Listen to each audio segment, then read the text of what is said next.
नमस्ते बच्चों, नोटबुक में आप सभी का स्वागत है। आज हम एक संस्मरण मेरे बचपन के दिन पढ़ने वाले हैं, जो हम सभी के जीवन से गहरे हद तक जुड़ा हुआ है। तो आइए इस पाठ की विस्तृत चर्चा करते हैं। बचपन किसी भी व्यक्ति की स्मृतियों में सबसे प्यारी स्मृति होती है।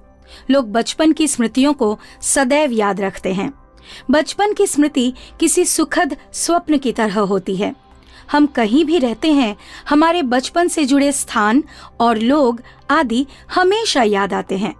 प्रस्तुत पाठ में भी लेखिका महादेवी वर्मा ने अपने बचपन की स्मृतियों का बेहद सजीव चित्रण किया है।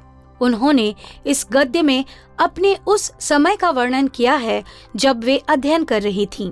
पाठ में उनके बचपन के समय लड़कियों की सामाजिक स्थिति, छात्रावास का जीवन एवं महात्मा गांधी के प्रसंगों का वर्णन प्राप्त होता है।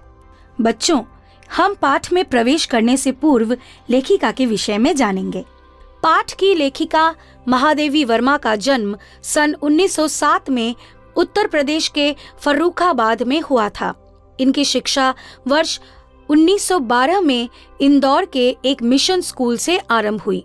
इसके अलावा घर पर इन्हें संस्कृत, अंग्रेजी, संगीत और चित्रकला की शिक्षा दी जाती थी। इसके बाद इन्होंने क्रॉसथवेट गर्ल्स कॉलेज में दाखिला लिया, जहां से इन्हें आगे की शिक्षा प्राप्त हो सकी। बचपन से इनकी रुचि लेखन में थी।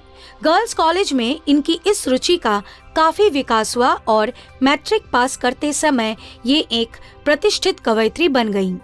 प्रयाग महिला विद्यापीठ में इन्होंने एक लंबे समय तक प्राचार्य के पद पर कार्य किया। साथ ही ये लगातार साहित्य सृजन भी करती रहीं और छायावाद की प्रमुख स्तंभ बनी। इनके प्रमुख काव्य संग्रह नीहार, रश्मि, नीरजा, यामा एवं दीपशिखा हैं। इन्होंने हिंदी गद्य के लिए भी महत्वपूर्ण कार्य किया। इन्होंने अपने गद्य में रेखा चित्र एवं संस्मरण को विशेष स्थान दिया। स्मृति की रेखाएं, पथ के साथी, अतीत के चलचित्र एवं श्रृंखला की कड़ियां इनकी प्रमुख गद्य रचनाएं हैं।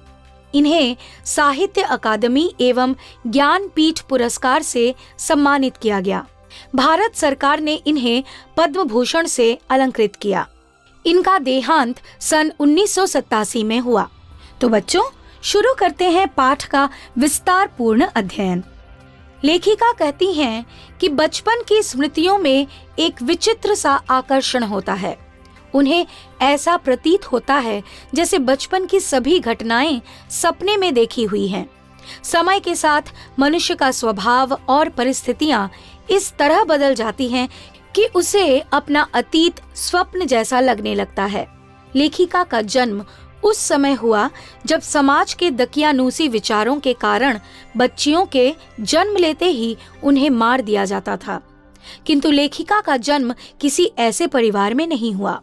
वे अपने परिवार में कई पीढ़ियों के बाद पैदा हुईं।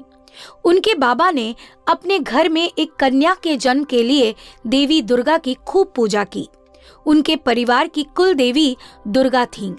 लेखिका का जन्म लेना परिवार के लिए सौभाग्य जैसा था, अतः उन्हें वह सब सहन नहीं करना पड़ा जो उस समय अन्य लड़कियों को सहना पड़ता था।